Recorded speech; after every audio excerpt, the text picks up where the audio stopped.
Now, Qantas has reported a $1.2 billion underlying profit for the half year. That's down 13%.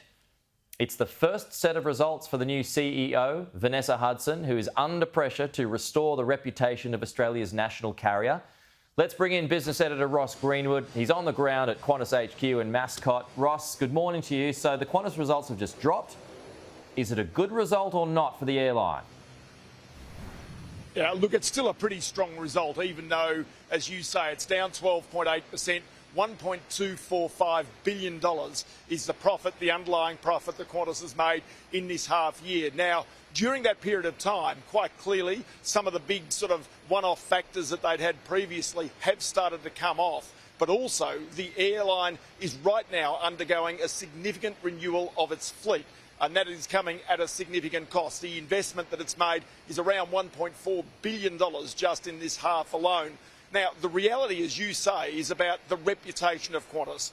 And really, that goes to the heart of its new chief executive, Vanessa Hudson, because even only yesterday, the group announced that a new chair will come in from July 1 this year, with Richard Goyder, who'd said he would leave last year when Alan Joyce left, being replaced by the former Telstra chair, John Mullins. So this result is strong, there is no doubt. There's a few elements we can pick out of this. Say, for example, overall airfares, domestic and international, have started to come down. The ACCC had reported that last week. But on top of that also, we now know that there are more aircraft flying, more seats in the air, if you like, now domestically than what there were pre-COVID. So that quite clearly, with the demand for flights, does take some pressure off the prices. But even internationally, in the next quarter, Qantas is expecting to have its capacity there back above pre-COVID levels. But the aircraft that we're talking about now really include Airbus A321s, which are going to come in and eventually replace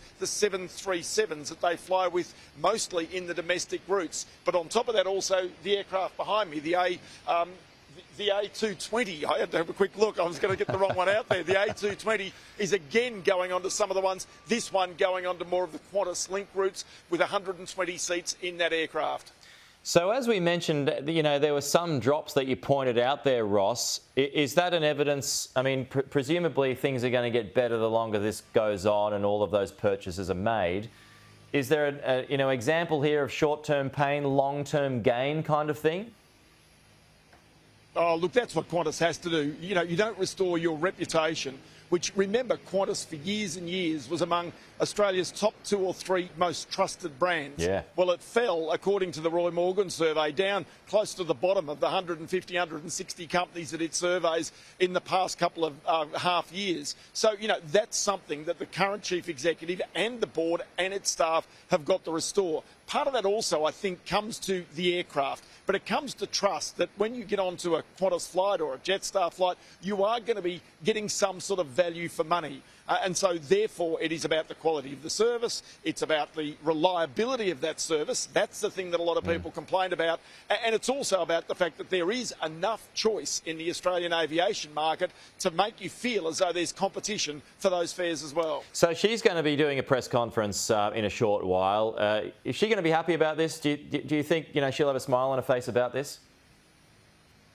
I think that she would prefer to be running Qantas today than Woolworths necessarily, with all of the inquiries. But it's not to say that Qantas is necessarily out of the woods, because it's got a few things. Remember the High Court decision where it said that it illegally sacked those transport workers unions is one thing. There's another thing also, and that is the ACCC is still going to court. Qantas is basically going to defend that vigorously, but this is all about whether it basically cancelled flights and therefore cancelled seats. And so this is another issue which Qantas is going to have to deal with, which will look at its whole reputation and the way it did business, whether it was taking seats out of the air to boost airfares at that stage, which is the central allegation of the ACCC in that case. Okay.